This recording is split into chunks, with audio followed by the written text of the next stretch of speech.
Welcome to my YouTube channel. आज हम लोग देख रहे हैं क्लास 9th का चैप्टर 1 का इम्पोर्टेंट फैक्ट्स जो कि आपके एग्जाम के लिए इम्पोर्टेंट है हो सकते हैं।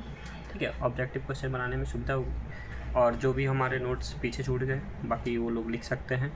ठीक है, संख्या पद्धति चैप्टर 1, इसके सारे इंपॉर्टेंट पॉइंट्स हम लोग कवर करेंगे। तो सबसे पहले अंक के बारे में जान लेते हैं। अंक क्या होता है? अंक वे मूल प्रतीक होते हैं जिनका उपयोग हम लोग संख्या लिखने के लिए किया जाता है, या फिर ऐसा बोल सकते हैं अंक वे मूल प्रतीक हैं जिनका उपयोग संख्या लिखने के लिए किया जाता है। अंक क्या क्या है? जैसे 0, 1, 2, 3, 4, 5, 6, 7, 8, 9 तक। ठीक है, और संख्या क्या होता है? संख्या यह एक या एक से अधिक अंकों से मिलकर बनी होती है जिससे किसी मात्रा का बोध होता है। जैसे 1, 5, 10, 100, 128, इस तरह से हम लोग कोई भी संख्या को लिखते हैं जो कि हम लोग का अंकों से मिलकर बना होता है। जैसे यहाँ पे 1 लिखते हैं तो 1 अंक से बना है, 10 देखें तो 1 और 0 से बना है, 128 देखें तो 1, 2 और 3, ये 3 अंक है लेकिन संख्या क्या है हमारा 128। ठीक है, और हम लोग का है सबसे पहला प्राकृत संख्या जो कि हम लोग पढ़े हुए भी हैं। प्राकृत संख्या क्या होता है? गिनती की सभी संख्या को हम लोग प्राकृत संख्या कहते हैं और इसे n से निरूपित किया जाता है, जैसे कि हम लोग पढ़े हुए भी थे 1, 2, 3, 4, 5 लेके कहाँ तक? अनंत तक। पूर्ण संख्या क्या होता है? गिनती की सभी संख्याओं में अगर 0 को सम्मिलित कर लेने पर पूर्ण संख्या का समूह बनता है।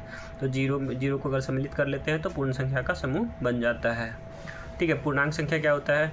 तो धनात्मक संख्या एवं ऋणात्मक संख्या एवं 0 को एक साथ रखने पर पूर्णांकों का समूह बनता है। धनात्मक संख्या, ऋणात्मक संख्या और 0 को एक साथ रखते हैं तो हम लोग का पूर्णांकों का समूह बन जाता है। परिमेय संख्या क्या होता है? एक ऐसी संख्या जिसे हम लोग p/q के रूप में लिखा जा सकता है जहां q 0 के बराबर नहीं होता है। जो नीचे वाला होता है हर वो q जो है वो 0 के बराबर नहीं होना चाहिए तथा p और q जो है वो पूर्णांक होना चाहिए।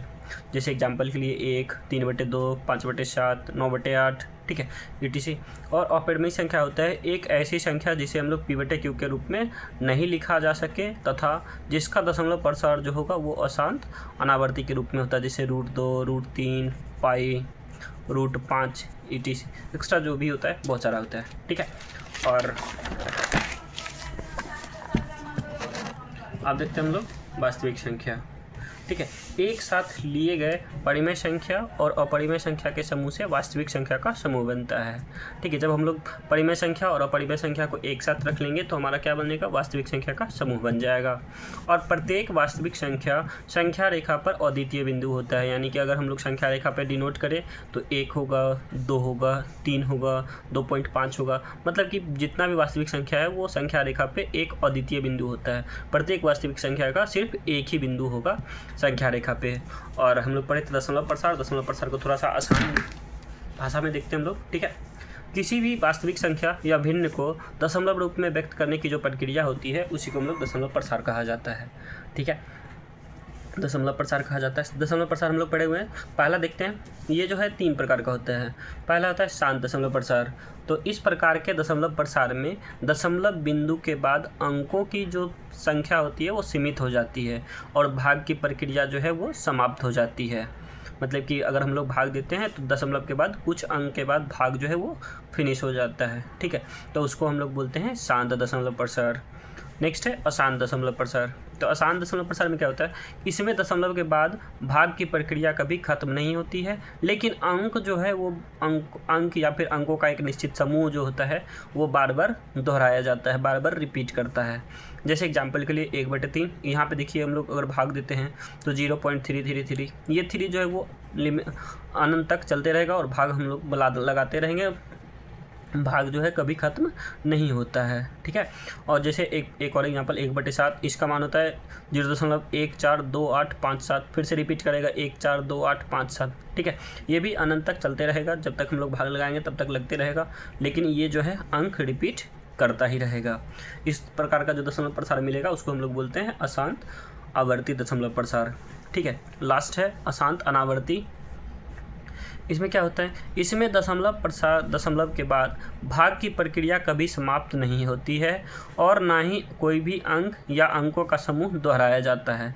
इसमें ना ही अंक रिपीट होती है ना ही और कभी भाग समाप्त होती है। और ऐसी संख्या को अपरिमेय संख्या भी कहते हैं, जैसे कि √2, इसका मान अगर हम लोग निकालते हैं तो होता है 1.4142135 ये रिपीट कभी नहीं करेगा, ये अंक अनंत तक बढ़ता रहेगा। पाई का मान जैसे 3.1415926 इस तरह से बनता चला जाएगा, लेकिन कभी भी खत्म नहीं होगा। ठीक है, नेक्स्ट है हम लोग देखते हैं जो एक परिमेय संख्या का दशमलव प्रसार जो है या तो शांत होता है या फिर अशांत आवर्ती होता है। जब भी परिमेय संख्या होगा तो वो दशमलव प्रसार कैसा होगा, या तो शांत होगा या फिर अशांत आवर्ती होगा। उसी प्रकार जब एक संख्या का जिसका दशमलव प्रसार शांत होगा या अशांत आवर्ती होगा तो वह कैसा संख्या होगा, परिमेय संख्या होगा। ठीक है, एक अपरिमेय संख्या का दशमलव प्रसार जो है वो अशांत अनावर्ती होता है, ना ही कभी भाग खत्म होता है ना ही अंक रिपीट करता है, तो उस तरह को हम लोग बोलते हैं अशांत अनावर्ती। और इस तरह का जो संख्या बनेगा उसको बोलते हैं हम लोग अपरिमेय संख्या। ठीक है, वह संख्या जिसका दशमलव प्रसार अशांत अनावर्ती होता है अपरिमेय संख्या होती है। ठीक है, यहाँ पे फिर नेक्स्ट देखते हैं हम लोग। अब हम लोग परिमेय संख्या और अपरिमेय संख्या का जोड़ घटा गुना भाग के बारे में बात कर लेते हैं। तो जब यदि हम लोग दो परिमेय संख्या लेते हैं, ठीक है, जीरो को छोड़कर, यहाँ पे एक पॉइंट मिस था, जीरो को छोड़ के जब भी दो परिमेय संख्या का जोड़ लेते हैं या घटाव करते हैं या गुना या भाग की प्रक्रिया करते हैं तो एक परिमेय संख्या प्राप्त होती है। जब भी जो रिजल्ट आएगा जोड़ घटाव गुना भाग के बाद, तो वह जो संख्या होगी वह कैसी संख्या होगी, परिमेय संख्या होगी। ठीक है, जब एक परिमेय संख्या और एक परिमेय संख्या का जोड़ घटाव गुना या भाग करेंगे तो कैसा संख्या प्राप्त होगा, एक अपरिमेय संख्या प्राप्त होगा। यदि दोनों परिमेय संख्या रहेगा तो जोड़ घटा या गुना भाग कोई भी प्रक्रिया करेंगे तो क्या प्राप्त होगा, परिमेय संख्या।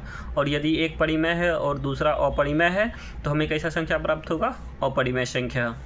और जब हम लोग दो अपरिमेय संख्या का जोड़ घटाव गुना या भाग करते हैं, जब दोनों संख्या कैसा होता है, अपरिमेय संख्या, और उसका जोड़ घटाव या गुना भाग करते हैं तो उसका परिणाम जो है या तो परिमेय भी हो सकता है या अपरिमेय हो सकता है। परिमेय या अपरिमेय दोनों में से कुछ भी हो सकता है। एग्जाम्पल के लिए जैसे मान लीजिए √5 को √5 से भाग देते हैं, ये कट गया, कितना आया, 1, ये कैसा संख्या हो गया, परिमेय संख्या। अब जैसे 2 और √3 इन दोनों को जोड़ना है तो क्या बनेगा, 2 + √3, ये कैसा संख्या है, अपरिमेय संख्या। दोनों अपरिमेय संख्या होना चाहिए, जैसे √3 गुने √2 जोड़ेंगे तो क्या गुना करेंगे तो क्या हो जाएगा, √6, ये कैसा संख्या है, अपरिमेय संख्या। अब देखिए करने के कुछ नियम हैं जो कि हम लोग पढ़े भी हैं, पिछले क्लास में भी पढ़े हैं। तो जैसे कि √a अंडर रूट के अंदर अगर a गुना b रहता है इसका मान क्या होता है, √a गुना √b। सेम उसी प्रकार से अगर √a गुना √b रहे तो हम लोग उसको √a गुना अंडर रूट में a गुना b लिख सकते हैं। और जब अंडर रूट a बटा b रहे तो हम लोग दोनों को अलग अलग कर सकते हैं, √a बटा √b। लेकिन इसी प्रकार से जब हमारे पास √a बटा √b रहे तो हम लोग उसको एक साथ लिख सकते हैं √a बटा b के फॉर्म में। ठीक है, अब देखिए √a + √b और ब्रैकेट के साथ गुना में हो √a - b, यानी a + b a - b, तो क्या होता है, इन दोनों का स्क्वायर हो जाता है और इन दोनों का भी स्क्वायर हो जाता है, बीच में माइनस। आप लोग पढ़े हुए भी होंगे, a + b into a - b जो होता है वो होता है a² - b²। यहाँ पे √a अंडर रूट में a है तो स्क्वायर करेंगे तो क्या हो जाएगा a, और यहाँ पे अंडर रूट b है तो स्क्वायर करेंगे तो क्या हो जाएगा b, a - b। एक और एक क्वेश्चन आता है हम लोग का, √a + √b गुना में होता है √c + √d, यानी कि चारों नंबर जो होता है वो अलग अलग होता है। तो हम लोग इसको इस तरह से बनाते हैं, √a से गुना करते हैं पहले c में, फिर √a से गुना करते हैं √d में। तो गुना करेंगे तो हम लोग इस प्रकार से हम लोग लिख सकते हैं, तो √a गुना √c बराबर √√ac, √a गुना √d बराबर √AD। और जब हमारा a से गुना हो जाएगा तो फिर हम लोग b से करेंगे, b से गुना करेंगे c में तो √ गुना BC प्लस b से करेंगे d में गुना तो √ गुना BD। ठीक है, और इसी प्रकार से जब हम लोग √ गुना a + √b का होल स्क्वायर करते हैं तो क्या होता है फॉर्मूला a² + 2ab + b²। तो √a का स्क्वायर करेंगे तो a + 2ab, अंडर रूट में गुना कर देंगे तो √ab + b², √b का स्क्वायर करेंगे तो b। ठीक है, नेक्स्ट फिर हम लोग देखते हैं, अब है घातांक का नियम। घातांक का नियम क्या कहता है कि जब हमारा आधार बराबर हो, ठीक है, आधार बराबर हो और गुना में हो तो पावर जो है वो जुट जाता है। जैसे a के पावर m गुना a के पावर n हो तो हम लोग लिख सकते हैं a के पावर m प्लस n, दोनों को जोड़ के हम लोग लिख सकते हैं।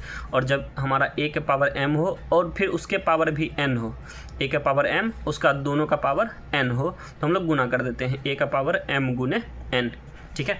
और जब हमारा a का पावर m बटे a का पावर n हो तो हम लोग लिखते हैं a का पावर m माइनस n। जब आधार बराबर हो और भाग में हो तो हम लोग पावर को घटा देते हैं, और जब गुना में होता है तो हम लोग दोनों को जोड़ देते हैं, ठीक है। अब देखिए, जहाँ अब a का पावर m है और b का पावर भी m है, यानी कि पावर सेम है और आधार जो है अलग अलग है, तो हम लोग क्या करते हैं, आधार को गुना कर देते हैं और पावर को 1 रख लेते हैं, ठीक है। a गुना b का पावर m हो जाता है।